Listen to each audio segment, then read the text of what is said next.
Man, shall we? Aaron Rodgers became the second quarterback in NFL history to throw 6 touchdowns in one half on the way to the Packers' 55-14 win over the Bears. The Bears become the second team in NFL history to allow at least 50 points in back-to-back games. Stephen A., you watched that game last night. Where do the Bears go from here? Skip Bayless, Kerry champion. I'm not joking. I would fire everybody. And I sincerely mean this. I would not have allowed Mark Trestman to leave the stadium last night as an employee. Gosh. I would not have allowed him on a team plane. I would have made sure he had to pay his own flight home. As a matter of fact, I think I would have done the same for the players. You make enough money, find a flight, rent a car. National Avis, Hertz, they all do good deals. Let me tell you something, man. It was an atrocity last night. 42-0 in first half. Ladies and gentlemen, this is the National Football League. The Chicago Bears. The Chicago Bears, this one storied franchise, has been outscored in the first half of the last 2 games, 80-7. They are an abomination. They are a disgrace. And as far as I'm concerned, nobody, Phil Emery, gone. General manager, got to go. You sold your soul. It's one thing to let go of Lovie Smith, because remember, I was right on this show, and I said that Lovie Smith needed to go. 3 playoff appearances in 9 years, even though one of them was a Super Bowl berth. I never once said he shouldn't be a head coach again. But I do believe, Skip, that there comes a point in time when your time is up. It doesn't mean you can't coach. It doesn't mean you can't do even though that year they went 10-6. I'm just saying that it comes a point in time. You knew what the mandate was, and you didn't make the playoffs, period.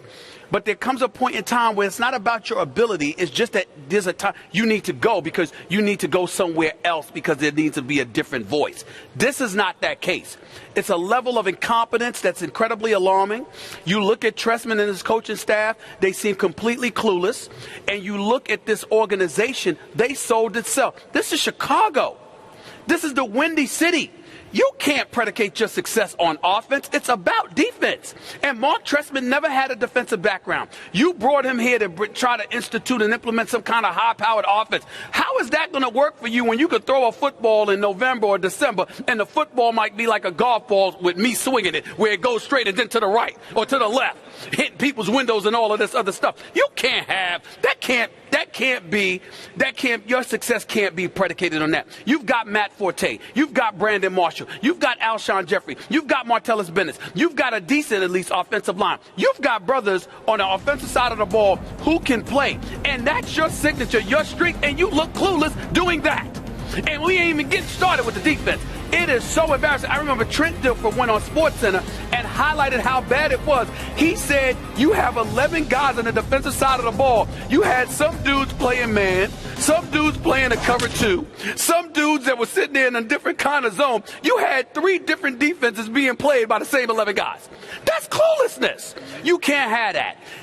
We can go into Aaron Rodgers and the 6 touchdowns because he is a bad man. We can go into the 145 rating. We can go into the 2018 and 27. We could go into Jordy Nelson and this touchdown. We could go into whatever we want to get with Lacey taking a touchdown off a screen pass. We can point out all of that. In the end, what it comes down to is this. The Chicago Bears are an atrocity, and everybody needs to go. Mark Trestman, as far as I'm concerned, should be fired today. Today. Phil Emery, the general manager, should be fired today. And the rest of the players should be put on notice that, you know something, none of you might be back next year. And oh, by the way, y'all put forth another performance like that, you're going to take your own butt home if it's on the road. We ain't even paying for you to get on a charter plane. That's how bad it was. That's how bad it was. As you know, I was at the Chicago Tribune as their columnist for several years, so I have a pretty good feel for Bears history. That's right. I believe that halftime last night, given the expectations for this team, and especially for this quarterback of this team, halftime last night was the lowest moment in Bears history. Not in recent history, in ancient and recent history. 42-0, and do not underestimate the Bears-Packers rivalry. That is your arch rival. And all the things you just talked about became painfully clear at halftime, trust me, to every Bears fan watching on TV. Of course it did. And again, this team teased its fans. Remember, it did have the one Sunday night win early at San Francisco with the big second-half comeback. Jay Cutler threw 4 short touchdown passes. But when you give up 50-something at New England, then you have a bye week to lick your wounds and plug your leaks. And you come back out against your arch rival in a big stage night game, and you give up 42 in the first half. Many things, as you just alluded to, are very, very wrong. So it's time for them to start over, because clearly, number one, as you say, this team is not responding to this head coach. No. Just not even the offense is not responding. And listen, you didn't bring up Mel Tucker, the defensive coordinator. That's it, man. Yeah. That's just it. I'm sorry. I don't care. You've had your shots. You have to start over, which brings us to Phil Emery and what he is going to, even if you fired him today, there's one thing that you cannot undo. He just gave Jay Cutler a long-term deal. He made him the franchise quarterback. And you know how much I have loved Jay Cutler because he went to my school, Vanderbilt. And you know I never loved him. Okay, I still love my school. I no longer love this quarterback. This quarterback continues to regress, even in the first half last night. He makes 3 killer blunders. He continues to commit killer turnovers that this team cannot overcome. And he can't save this team with his leadership or his passion or his dedication or anything you get from him in press conferences. Do you get any emotion from him? Do you get anything uplifting from Jay Cutler? No, you don't. That's my problem with what you're saying.